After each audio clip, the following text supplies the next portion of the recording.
Now let us move on to the corporate governance. So far we have discussed about how to plan the future environment, what is macro environment, what is micro environment, how to mitigate the losses, how to predict the business environment we have seen. Now how to control the who is going to govern the company. So what is corporate governance?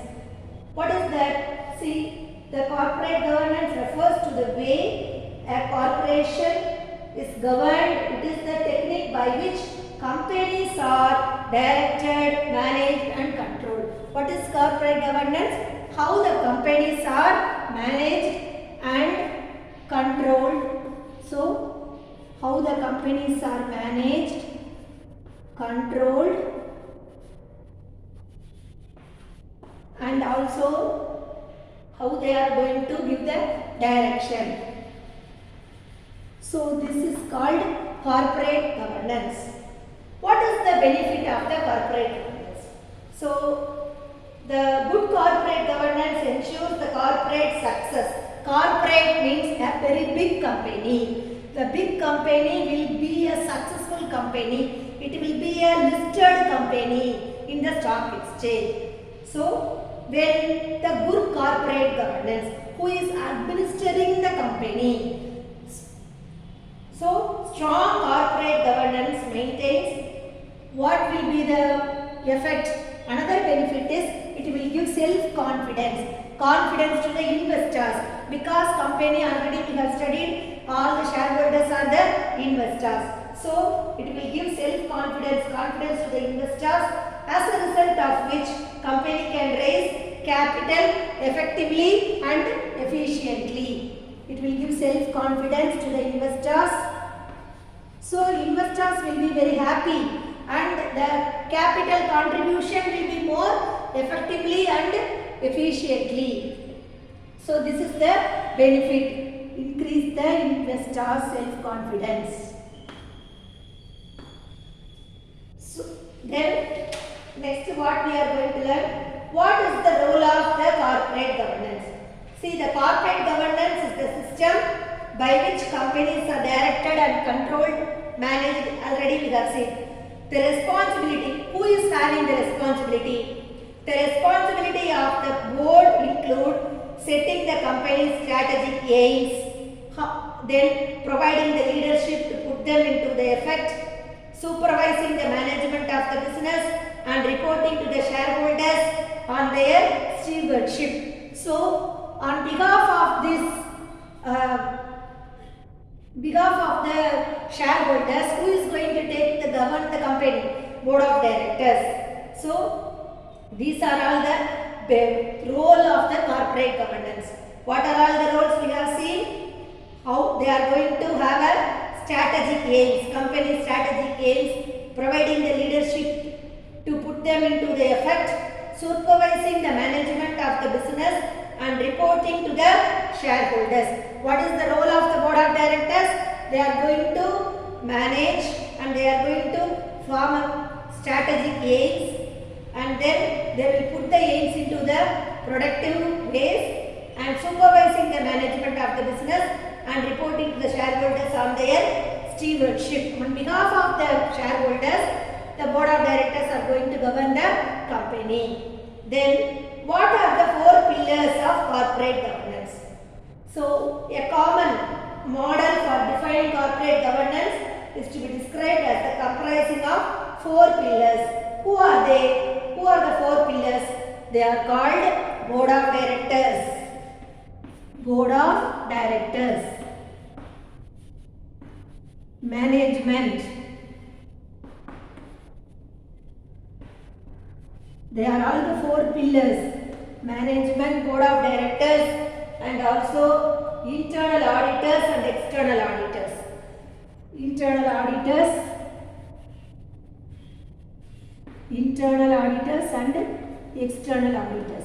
They are called the pillars because of them only the company is governing. So, what is an example of corporate governance? See, how can you select board of members for your company? can tell me, and what those board members do, both personally and professionally. It may be considered as a part of your corporate governance policy. See, a corporate governance policy should be a certain limit. How much they can power they can board have within the stipulated power they have to run. So, what is the benefit? It lowers the capital cost. What is the benefit of corporate governance? It lowers the capital cost, and there is a positive impact on the shareholders, share price. Because the good corporate governance, what will be the another benefit? So what is the another benefit of this? It lowers the capital cost, and there is a good return in the share price, isn't it? So there is a positive impact in the share price. Because of good governance, it ensures organization is managed in a manner that fits the best interest of all. So, who is needed? So, board of directors, they are going to control, and then on behalf of the ownership, see, corporate governance is the responsibility of the board of directors. So, it is the board of directors of each company that is legally responsible for the governance of the company. So, who is going to, all the control is vested with the board of directors. So, he is going to govern the company. Because the shareholders' role in corporate governance is to be appoint the directors. So, who is appointing the directors? Shareholders. And also the auditors also, if required, the auditors also appointed by the shareholders. And to satisfy themselves that an appropriate governance structure is in a place. So, what is the key responsibility of the board of directors? Setting the company objectives, aims. What is the responsibility of the board of directors? Setting the company objective and aims.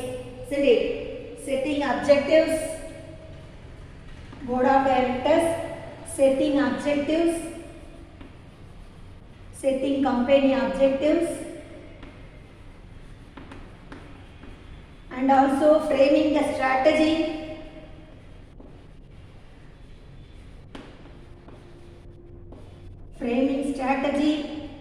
Then determining the strategy to achieve the aims and objectives, providing the leadership to put into the effect. So, the next one is supervising the management of the business. So, supervising the management of the business, setting objectives and determining framing the strategy and determining the strategy to achieve this aim, those aim and objectives. So, with full determination, the board of directors want to work in the company, and often he must provide supervise the management of the business. So, what is the reason? Reporting to the shareholders on their stewardship of the business. So, this is about corporate governance. What is the essential element of best practice? Why? What is the essential element of corporate governance? Let us see.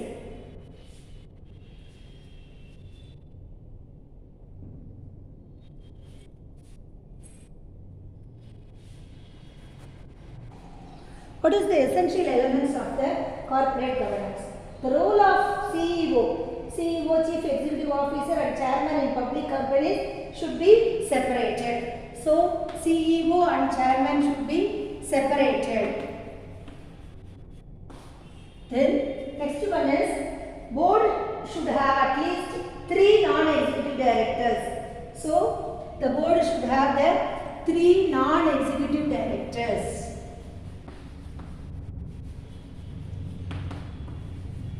Board of directors comprises of 3 non-executive directors. Then 2 of whom should have no financial or personal ties to executive. Out of these three, two of them should have no financial or personal ties to the executive. So, no personal ties. Two of them have no personal ties to the executive. Next one is each board should have an audit committee composed of non-executive directors. So each and every board have an audit committee. It consists of non-executive directors. Then let us get into the definition which is given by James, President of World Bank.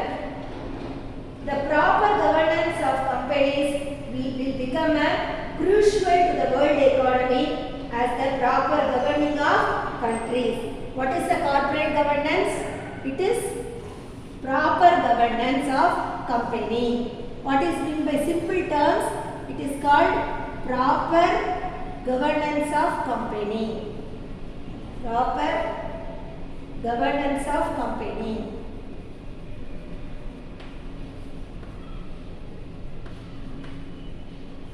So, what is the clear meaning? Corporate governance is the system by which business are directed, controlled in the best interest of all stakeholders. Stakeholders means what? Stakeholders, those who are having active interest in the business firm. Stakeholders are shareholders. Stakeholders means they are the only person, they are having own interest in the business. They are called as a stakeholders. I will tell you the difference between the stakeholders and the shareholders. What is the difference? Let us see later. So corporate governance emphasizes on ethics because they must do everything in the true and transparent. So they have a business ethics and code of conduct. Everything they are studying. The professional persons will be the corporate governance. So they must follow the professional ethics and code of conduct. So fairness business practices. Fair business practices. They should not do any malpractice. So the corporate governance board of directors should not do any malpractice. So fair business practices, transparency, disclosure. They have to disclose all the facts and conduct of business for all the benefit of all stakeholders. They must conduct the business for the benefit of the stakeholders.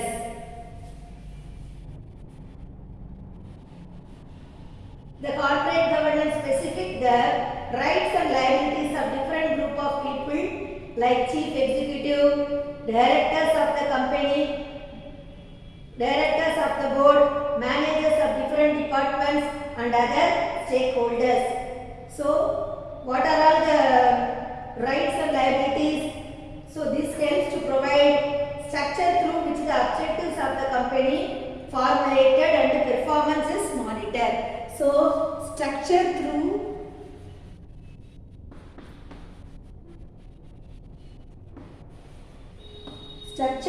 the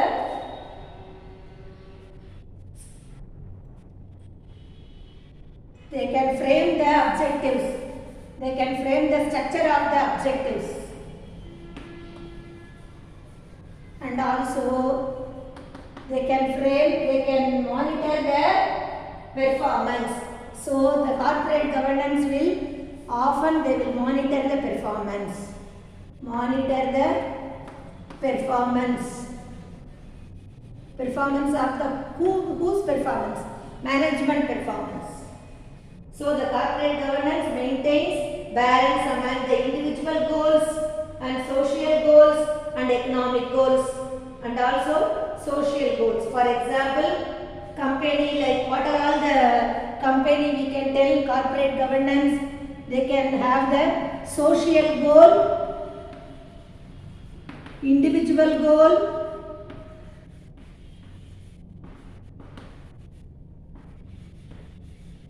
and also next one is Economic goals. So which company we can take? For example, Infosys. We can take company Infosys. Then Tata, Hindustan Lever, Wipro, Reliance can have implemented corporate governance codes which ensure ethical and efficient contact. So, Infosys, Reliance. Then next one is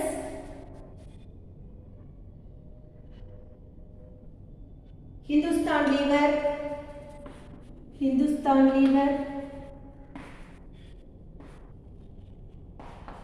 So, Hindustan Lever Limited. So, these are all the companies which have the ethical and efficient contact in the corporate governance. So, they are leading to their development. So, what is the benefit of the corporate governance and also what is the definition given by the World Bank? Let us see the definitions given by the World Bank. World Bank has given the definition.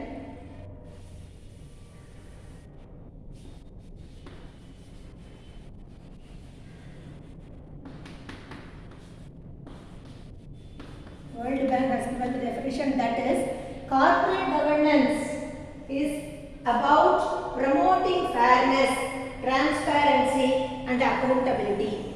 Corporate governance must bring fairness, transparency and also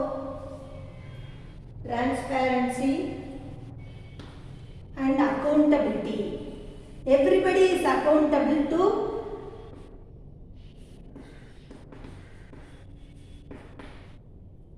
so the firm, those who are following the corporate governance, their company will be they are doing the fairness business, isn't it? They are not doing any illegal business. So whatever, all the business, all the accounts will be very transparent. So the employee will be accountable. So they know the responsibility of the work. Then corporate governance is defined as a system by which companies are directed, controlled and managed. So this is the main aim of for following the corporate governance. Why we are following the corporate governance? We need fairness of our business and we need transparency. There is no we should not hide anything else. Everything should be transparent and everything should be accountability. Then what is the benefit of the corporate governance? See, balanced economic development is made possible through the transparent management. So, through the transparent management, what is possible? We can have the balanced economic growth. See, all stakeholders' interests are protected. Stakeholders means those who are having own interest in the business. What is meant by stakeholders? Those who are having own interest in the business.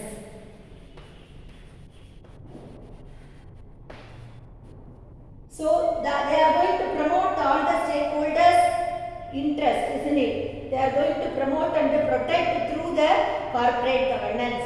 So what are all the benefits? Good corporate governance enables corporate success and economic development. Because of the good corporate governance, we can bring the economic development.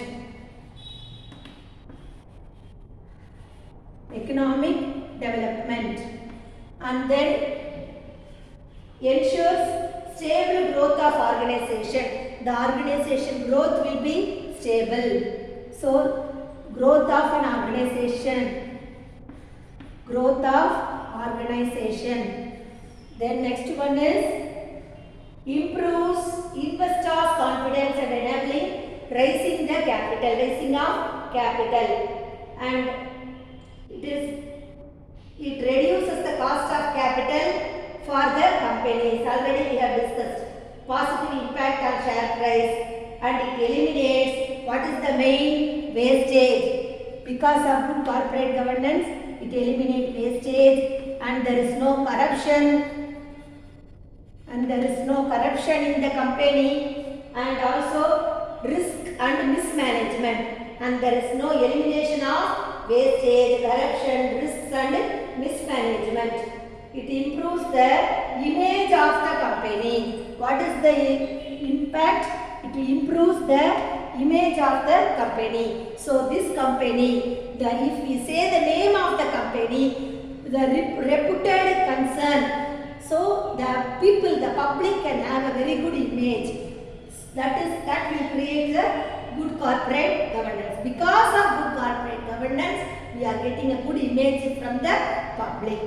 Then the organization is managed to benefit the stakeholders. Only for the improvement of the stakeholders, only to promote the stakeholders, only the organization is working. Then efficient, it ensures efficient allocation of resources. So they are going to allocate the resources, isn't it? So there is the resource should be efficient. The allocation of resource should be efficient.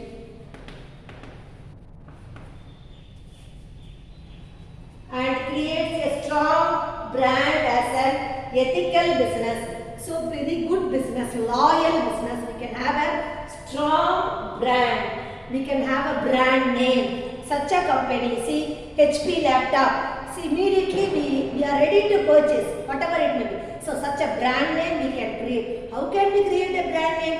Unless and until the good corporate governance will bring. So why do we need the good corporate governance? Employing good corporate governance helps the company to regulate risk and reduce the opportunity for corruption. Often the fraud within the company become more likely where the directors and senior managers do not have a complied within the formal governance, isn't it? So the bad and the poor corporate can doubt on a company's reliability, integrity and transparency, which is impact. What is the impact? The financial growth of the business will affect. So the financial health will spoil because of the bad governance. So what is the consequences of poor corporate governance?